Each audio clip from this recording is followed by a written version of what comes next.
Hola, Abel, ¿cómo estás? Buen día. Hola, Miriam. Buen día para toda su gran audiencia también. Muchas gracias por estos minutos, doctora, en la mañana. Bueno, queríamos saber allí, justamente en el hospital, cómo estuvieron trabajando, sobre todo con las consultas por dengue durante este fin de semana. Vos sabés, Abel, que bueno, veníamos con un aumento en la cantidad de consultas todas estas últimas semanas. Nuestro promedio más o menos de consulta por guardia es un aproximado de 200 pacientes en condiciones normales. Llegamos en algún momento hasta 500 y bueno, todo este fin de semana se mantuvo en un total de 350. O sea, sí está por arriba de la media, pero bueno, no estuvo por ahí tan alto como en algunas otras semanas. Y la consulta particularmente porque bueno, recibimos pacientes de todo tipo, pero particularmente con dengue, que por ahí es lo que nos está ahora un poco generando mucho foco de atención. Sí. Ha sido de ese total de pacientes por ahí entre un 25 y un 40%, por darte una idea, entre 80 y 120 pacientes por día en consulta por la guardia. La mayoría, gracias a Dios, pacientes con síntomas dentro de todo leve, que por ahí han necesitado hidratación, algunas horas nada más. Un porcentaje menor, que digo un 20% de ese total, ha necesitado internación. Así que bueno, la verdad que bastante controlado, por lo menos en el Hospital Padilla. Durante todo el fin de semana se ha dado respuesta, como en todo el sistema de salud, no todos los inspectores han estado trabajando, la verdad que muy fuerte con esto, pero bueno, no hubo ningún desborde, no hubo ninguna complicación. Doctora, ¿cómo fue en estos últimos meses tratar de, cada vez que hay una epidemia o un aumento de casos de un cierto tipo de enfermedad, obviamente que dentro del hospital hay una reorganización para tratar de atender o poner el foco sobre todo en la atención de ese punto? ¿Cómo fue ese trabajo durante estos meses? Sí, bueno, ya venimos con bastante training, ¿no? Del 2020 hasta aquí venimos así como con mucho training, todos los equipos de salud reorganizándonos, por ahí reinventándonos, ¿no? Porque muchas veces es así. Y bueno, cuando vamos viendo, nosotros todas las semanas tenemos, hoy va a suceder seguramente también, reuniones con todo el equipo del ministerio para ver un poco la situación epidemiológica y en base a eso se toman decisiones en conjunto, por supuesto con la línea del ministro, un poco para que todos manejemos la misma información y podamos dar respuesta en general, ¿no? Pero bueno, en el Padilla particularmente siempre se va previendo según vemos cómo va evolucionando la curva epidemiológica, el aumento de casos y demás, de reforzar guardias, de habilitar consultorios, por ahí en el caso de dengue, para las consultas posteriores, porque siempre la evaluación inicial de los pacientes se hace en guardia. Lo evalúa el equipo de enfermería, después el equipo médico. Como les decía, si se necesita se hace unas horitas de hidratación hasta que la persona se siente un poco mejor y regresa a casa con pautas de alarma.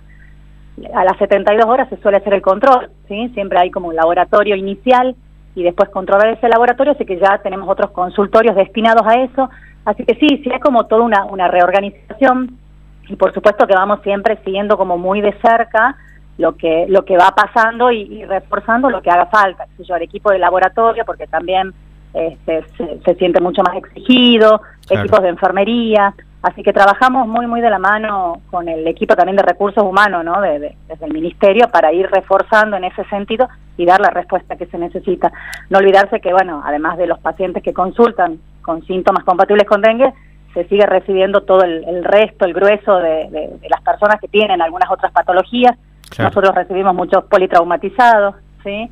El fin de semana, así que bueno, sí, eso por ahí genera un poquito de tensión a veces en la guardia, porque quedamos ahí medio cortos de cama, así que de vuelta a reorganizarnos. Es muy dinámico, la verdad que el trabajo es muy dinámico, los equipos son muy flexibles, o sea, vamos como acomodándonos minuto a minuto, ¿no? Y en ese punto, doctora, que justo nombraba los politraumatismos, ¿cómo estuvo el fin de semana? Y el fin de semana, bueno, en general, nosotros tenemos también, yo por ahí no quiero cansarlos con los números, pero bueno, a nosotros nos sirve por ahí para la toma de decisiones, ¿no? Claro. Siempre. Con los politraumatizados siempre tenemos del total de los pacientes que ingresan, en cuanto a siniestros viales, más o menos un 8, un 10% de personas que entran con politraumatismo. Y este fin de semana más o menos se mantuvo en ese nivel, no ha habido así como una gran escalada. Bien. Pero bueno, sí, a veces son casos muy graves que llevan por ahí mucha intensidad de trabajo con todo el equipo de la guardia, pero bueno, sí, no ha habido tampoco así como un número muy muy alarmante al cual no podamos dar respuesta, ¿no? Claro. Ahora, doctor, en los últimos días y en las últimas horas, bajó, si se quiere, un poco levemente lo que es la temperatura, ¿no? Y uno piensa y se pone a pensar quizás en semanas más adelante o meses más adelante es cuando un poco las condiciones de frío empiecen a llegar con más fuerza acá a la provincia. ¿Cuál es esa temperatura o condición que se necesita para que no sea tan favorable que el mosquito se reproduzca? Sí, como vos bien decís, Abel, la verdad que estamos esperando por ahí 2 semanitas probablemente más que todavía tengamos algunos casos de las personas por ahí que, acordate que las personas cuando se infectan con el virus tienen un periodo de incubación y después de esa incubación hasta la manifestación de los síntomas. Entonces por ahí se esperan que 2 semanas más por lo menos haya todavía un nivel probablemente igual, capaz que empiece a mesetarse un poquito la curva de personas con síntomas compatibles con dengue, pero después para ir bajando, ¿no? Sí, ya se espera que las curvas empiecen a descender y por supuesto que el trabajo tiene que seguir sosteniéndose en el después, no relajarnos con, bueno, ya está, aflojo un poco con el off, aflojo un poco con todos los repelentes ambientales, sí estar atentos todavía a chequear si no tengo reservorios y demás, porque el año pasado, desde el mes de octubre, ya empezamos a ver los primeros casos y demás, un poco más temprano que otras temporadas, ¿no? Y esto tiene que ver con que, bueno, por ahí nos olvidamos un poco del dengue, por ahí vengan algunas cuestiones respiratorias ahora con el fresco, pero bueno, es algo que ya convive un poco con nosotros y tenemos que tratar de no olvidarnos para después por ahí no sufrir las consecuencias. Pero sí, con temperaturas como las que tenemos ahora, 20, 25 grados, es un clima bastante hostil esa temperatura para la eclosión, sobre todo del huevo, ¿no? Por ahí el mosquito adulto sí puede desaparecer, pero bueno, el huevo, por eso les hace un poco referencia en esto, queda como en quiescencia, queda ahí como en stand-by hasta que aumente la temperatura y pueda eclosionar. Entonces, sí, absolutamente nos favorece el clima, estábamos todos deseando ya que empiece el otoño a avanzar para que en este sentido nos ayude un poco a toda la comunidad a que empecemos a notar esta disminución en la cantidad de casos, ¿no? Doctora, el gusto de saludarla, ¿no? Le estaba escuchando atentamente, estábamos escuchando y lo charlábamos porque generalmente estamos viendo que en muchos lugares de trabajo hay mucha gente que no está yendo a trabajar porque comenzaron con algunos síntomas. El primero, la fiebre. ¿Es el más común, doctora, cuando una persona tiene dengue? ¿El tema de la fiebre es el primer síntoma que se da? Vos sabés que, Miriam, sí, en general te diría entre un 80 y 90% de las personas que tienen dengue, el primer síntoma, el síntoma capital es la fiebre. De hecho, uno siempre se vale, ¿viste?, en decirle a las personas, o sea, fiebre sin síntomas respiratorios y pensemos hoy en que es probable que sea dengue, ¿sí? Como para marcar un poco esto. Pero bueno, hay casos, son los menos, por supuesto, de personas que cursan la enfermedad de manera asintomática o con síntomas muy leves. Sí. Sí, que por ahí también, bueno, en algún caso, por ahí evita que tengan las medidas básicas como de cuidado. Pero sí, la fiebre, vos sabés que es el síntoma capital. Lo que más se ha visto por ahí en esta temporada sí ha sido fiebres muy altas, mucha artralgia, dolor articular, dolor de músculos, y síntomas gastrointestinales, ¿no? Diarreas, dolor abdominal, así que sí, la fiebre la cabeza. Y esta fiebre, entre que lo que es la picadura que uno no sabe, porque muchos, vos le preguntás y decís, no sé, la verdad que no tengo idea, estuve en varios lugares, no recuerdo haber notado esto. ¿En qué momento empieza a aparecer este síntoma, desde que es la picadura del mosquito?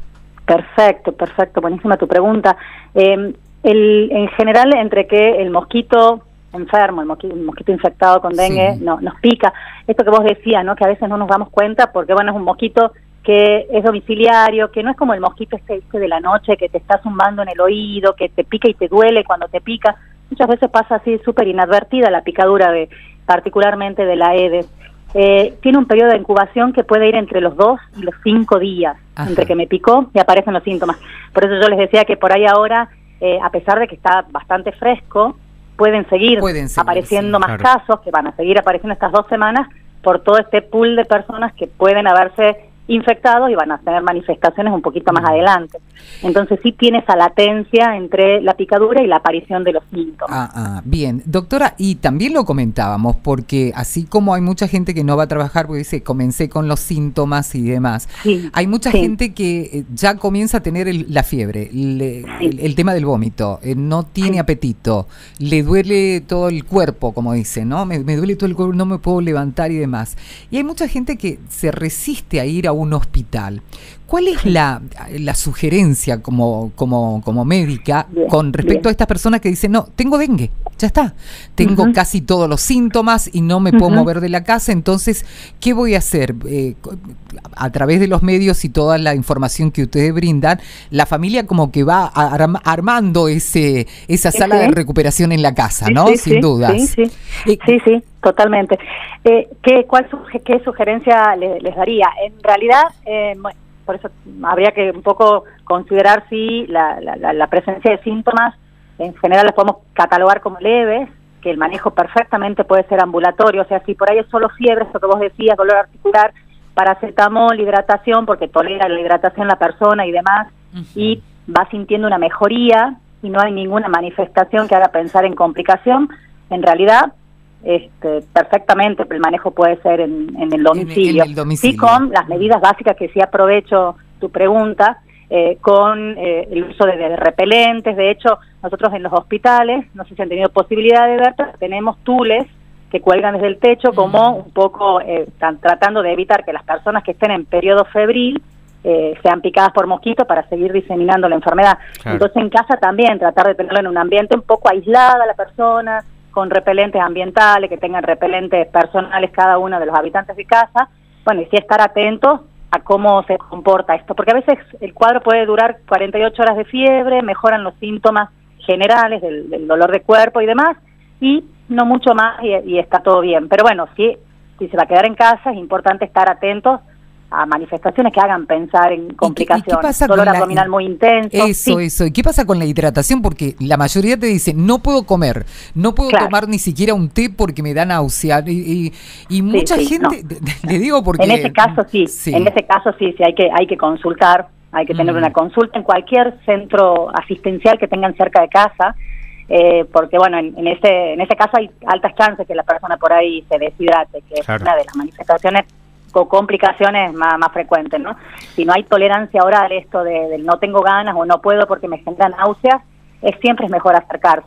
Pero bueno, si la tolerancia es buena y el manejo por ahí en casa se lo puede hacer porque tiene posibilidad del paracetamol, porque tienen posibilidad de una contención familiar que esté presente, se lo podría manejar perfectamente en domicilio.